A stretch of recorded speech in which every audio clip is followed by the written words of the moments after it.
Hello guys, welcome back again sa ating YouTube channel, no, The Action Man. Una sa lahat, may ganap shoutout po sa lahat ng mga kakampeng at sa mga hindi man mga kakampeng. Kung interesado ka sa bidyong ito, patapusin mo na hanggang dulo at huwag nyo nang kalimutan na i-like at i-share ang ating video para malaman naman ng ilan sa ating mga kababayan na nagtutulog-tulugan sa katotohanan. So muli naman nagbabalik ang nag-iisa nyong host na si The Action Man para magbigay ng komentaryo at reaction sa mga mainit ng issue ng bayan. So ito ho mga ka-action, mga kakamping klo, may gusto lang ho ako na i-share sa inyo. Eto na, damay-damay na. Ito nang sinasabi natin.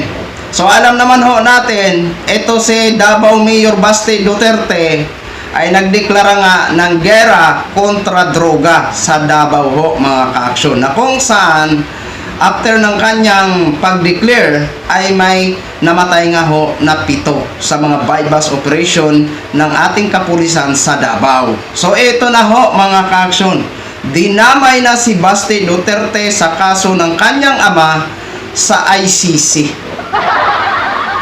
Tiyak na naman ito na high blood na naman itong ating mga kaibigan ng mga content creator. Eto po, damay-damay na po ito mga ka-action, mga kakamping. Nadamay si Pulong, nadamay si Sara, eto naman, damay na si Baste. Eto po ang apila o areklamo ni Lolo Nyudigong. Panoorin ho natin ito. Lahat na kami. So, look, ICC. You cannot acquire over my person or over the person of my daughter and son. You cannot acquire it, not in a million years. Ito ang tugon ni dating Pangulong Rodrigo Duterte sa umano'y pagdamay sa anak nitong si Davao City Mayor Baste Duterte sa kaso sa International Criminal Court o ICC. Kaugnay ito sa pagdedeklara ng alkalde ng kampanya laban sa iligal na droga noong Marso, kung saan ilang araw matapos ang deklarasyon ay 7 individual na nauugnay sa iligal na droga ang nasawi sa sunod-sunod na drug operation. Pinasaringan din ng dating Pangulo ang ICC na ani ay puro lamang papel at salita. Giit pa nito, walang karapatan ang ICC na litisin siya kaugnay sa kampanya laban sa iligal na droga ng kanyang nagdaang administrasyon. If somebody would want to prosecute me, kung may ebidensya sila, nauna pa yung ICC. Kung nanay na ebidensya, if it's there, existing, they can file a case against me. And I will be glad to face the charges.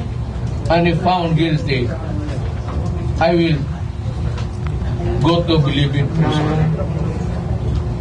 And if they want to execute me dito sa Pilipinas, but never itong mga kayong mga ICC makialam sa buhay namin.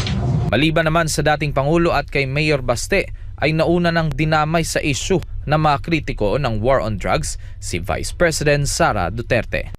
So yun na ho mga ka-action, mga kakamping klo, napakinggan na po natin si Lolo Digong. Ito yung sabi, si Lolo Jose. Ito siya, si Lolo Digong. Papil lang daw ha, papil lang daw. At talagang hinahamon niya ho talaga ang ICC. O paano po yan?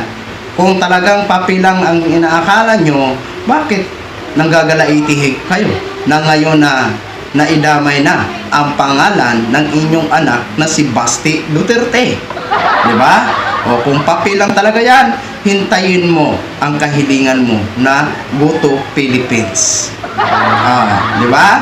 Kasi naman ho, nakakapagtataka na pinapairal nyo ang nasabing war on drug, na noong mayor ka pa, ilang dekada ka dyan nag-mayor sa Davao, war on drug na ang sinasabi nyo. Pero wala man, hindi man naubos ang illegal na droga sa lugar nyo. Paano mapuksa yan? Mga maliliit lang ang namamatay, ang nasasakote, ang nakukulong. Never ho kayo nakahuli o namatay sa mga bypass operation na mga drug lord. mga maliliit lang ang namamatay. Paano maubos ang illegal na droga kung ganyan ang klaseng pagtutugis nyo? Ang tugisin dapat dyan, yung mga drug lord, hindi itong mga users lamang, di ba? Kasi kung wala ng drug lord, wala ng users. Kasi saan ho sila bibili ng mga ganyan kung wala na ang mga puno, di ba? Mga ka-action, mga kakamping. Tapos ngayon gaganyan-ganyan ka ho, Lolo Digong, nang gagalaiti ka, papi lang pala eh. Oh, di ba? Tiyak na naman na pulutan na naman itong mga DDS na ito ng mga content creator. Oh, di ba? Sabi nga namin, weather lang yan. Kung noong panahon ay napapabayaan ang mga ginagawa nyo, ngayon ay dapat na talagang maimbestigahan at malaman ng taong bayan ang totoo dyan sa mga pinapairal nyo na war on drugs. Diba? Hindi naman sana kami tutob dyan. Pero ang masakit lamang, baka kasi may mga inosente na nadadamay. Kaya yan, nagkakaroon ng investigasyon. At kung yan ang paniniwala mo na walang karapatan ang ICC para anuhin kayo, nasa sayo po yan.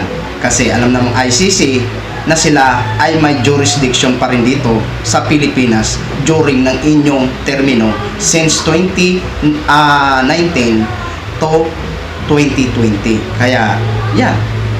Ano nang maano mo dyan? Ikaw na ho ang bahala. Diba?